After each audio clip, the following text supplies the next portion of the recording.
Asi 4 roky plné stresu, nervov, ale aj krásnych spomienok. Kamoši, prestávky. Moji spolužiaci. Plné utrpenie. Filip Gonu. Mierne slzy, utrpenie, ale nakoniec samozrejme zábava s kamarátmi. Nervy. A kamaráti, ale asi hlavne tie nervy. Bufet. Vzdelanie, veľa učenia a cesta ku vzdelaniu. Špecifický zápach a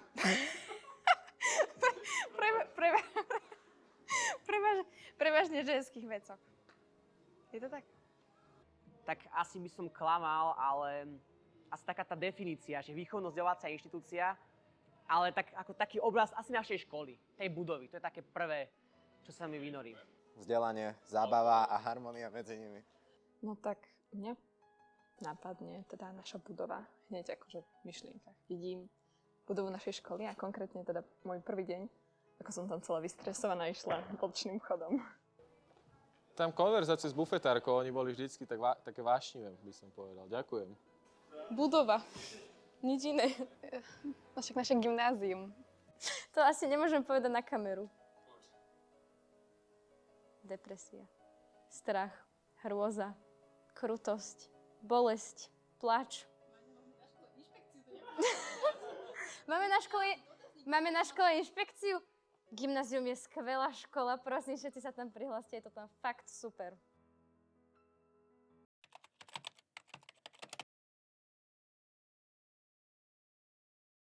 O 10 rokov vidím sa buď ako vzdelaný pyrotechnik, alebo ako pracovník HIZE na vysokej pozícii. Asi 2 metre pod zemou. Na nejakej dovolenke na ostrove. Kde sa vidím o 10 rokov? Rád by som mal vystudovanú medicínu. Rád by som mal založenú rodinu. Najlepšie 1, 2 deti a asi pravdepodobne na Slovensku. Šťastná, precestovať svet, chcem mať doštudované a žiť v daný moment. Svej ako majiteľka. Sice to znie klišé, ale dúfam, že budem zdravá, šťastná. Taktiež, aby som precestovala svet, ale aj ten titul by bol fajn. Na materskej nič nebudem robiť. Že zo mňa bude strašný frajer. No však asi v kuchyni s deckom a neviem. Hádam v robote. Dúfam, že už vyštudovaný a najlepšie niekde v zahraničí, kde budem cestovať a po prípade vo vlastnom byte. Netuším, ani to neriešim, asi tu, proste v Topolčanoch. Ideálne s veľkou rodinou, niekde. Môžeme ísť znova? O 10 rokov, no však dúfam, že bude mať muža, bude mať veľa detí, najlepšie tak 4. A to už mi je asi jedno, že či na Slovensku alebo v zahraničí. Neviem, buď pod mostom alebo ako umelec niekde. No, nejakým pekným aspoň. Tak hádam v nejakej práci, ktorá ma bude baviť a bude ma nejako naplňať a bude to nejakým zmyslom môjho života. O 10 rokov asi niekde v zahraničí. Po 10 rokov sedím v Bratislave alebo v Prahe, nejakej takéto európskej metropole a budem nejaký úspešný filmmaker, budem mať vlastnú produkčnú firmu a budem robiť to, čo ma baví. Pri šťastí rád v príprave atestačnej na nejakej kardiochirurgii vo veľkom meste. To je zaujímavá otázka, ale vidím sa niekde pravdepodobne asi v zahraničí už o 10 rokov a ak sa mi bude dariť, tak vidím sa asi v nejakom podnikaní pravdepodobne. Čiže budem mať úspešne vyštudovanú vysokú školu, veľa peňazí a dobrú prácu. A čas budem tráviť s rodinou. Určite niekde v zahraničí rád by som cestoval. Že asi by som chcel robiť medicínu, ale popri tom by som sa chcel politicky angažovať, byť v nejakých štruktúrach. Asi by som tiež klamal, keby by som nepovedal na rovinu, že keby som bol lekárom o 10 rokov a zároveň poslancom Národnej rady, tak by som bol veľmi šťastný, ale to je niečo, čo sa proste nemusí podariť nikdy v živote. Takže asi áno, takto by som to zhrnul. Poslanec a lekár.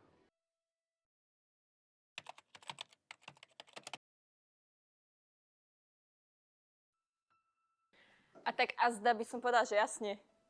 Azda? Hociaký rozhovor medzi pánom profesorom Krajčíkom a Tomášom Grošlakom. Azda. Asi ADHD, nehade. Cítim sa jak Blinkren na BMWčku určite. Kopčan. Decko, please. Alebo že prídu buzeranti. Keď pani učiteľka Marková odpovedala na otázku, že ako sa má, že ďakujem za opýtanie. Rozpílte sa. Žiadna konkrétna ma asi nenapadne, ale určite by som bol rád, keby sme s chalami pána profesora Pavlíka pozvali na pivo a nejaká určite vznikne. Nie je to hláška profesora, ale je to hláška nás. Hráč alebo srač. Decka, majte to také originálne. Viete, také moderné. A máme, pani profesorka. Máme. Kto nepozná, bol tu taký učiteľ, že z Vala. A on normálne povedal, vyhodím ťa na námestie, vždy ťa chytím za ruku, vyhodím ťa na námestie. Fú, to bude asi trepačová z Čiže. Ja mám doma krokodíla vo vani. Pani profesorka Sedlačeková.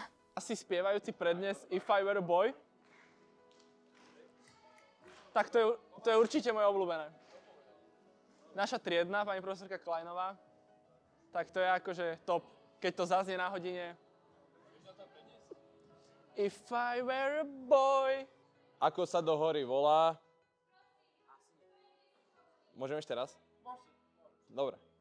Takže moja najľúbenejšia hláška znie ako sa do hory volá, sám do nej spadne.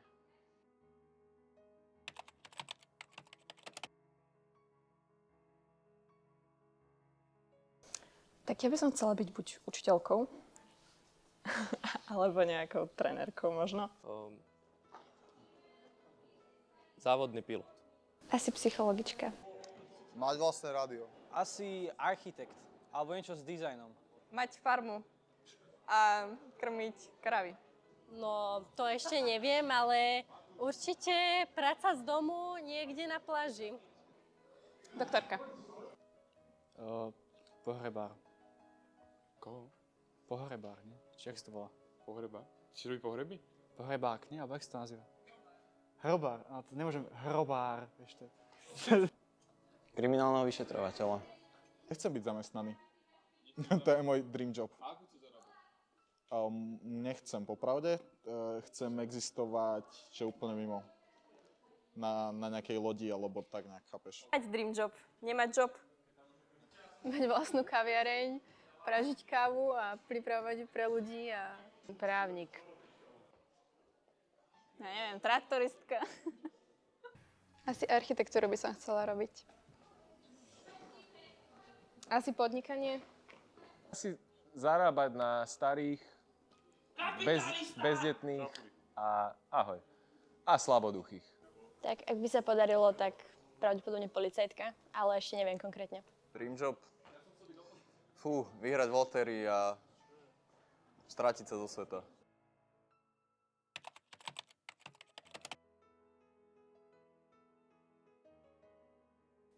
To nemôžem povedať. Napríklad aj nejaké športové akcie, ako bol klub alebo vianočný turnaj, kedy sme sa tak podporovali a myslím si, že to bol taký veľmi pekný zážitok, kde sme boli ako kolektív veľmi súdržní. Verím, že dnešná Stužková. Moment asi...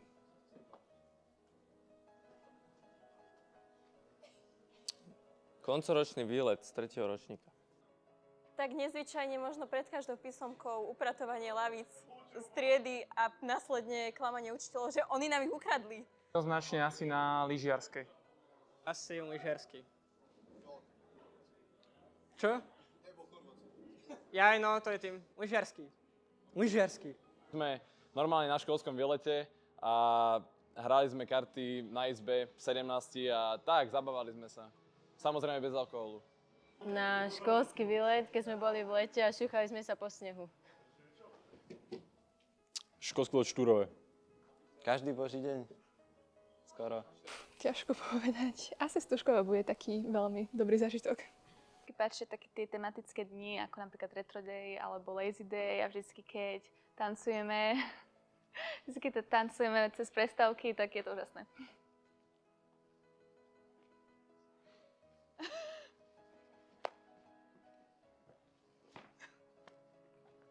Ako sme robili wafle. Boli dosť dobré.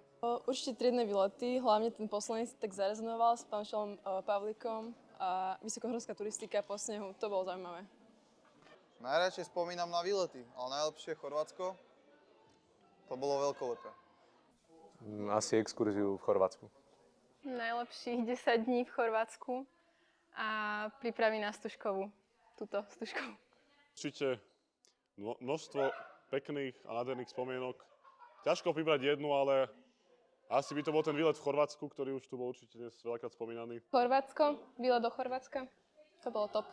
Stane, ktoré sa odohráva na Patričnom ostrove, menom Malý Lošín, teda Chorvátsko s pánom profesorom Rybanským a tieto nácviky. Na Chorvátsku, ja som zabudol na Chorvátsku. Chorvátsko bolo super, najlepší výlet v mojom živote. No, to je jednoslovná odpoveď. Chorvátsko. Však Chorvátsko, ale tak to povie asi každý, nie? Počkaj, môžem ešte aj rozmýšľať? Čo mám? Lučo, ideme do badávky. Dobre. Vraj sme nároční. Tak ako malý som chcel byť veľa vecí. A veľmi ma láka práca prezidenta. Ale ako asi za ním nestanem, tak uvidíme. Uvidíme. A taktiež by som ešte povedal, že Dovidenia.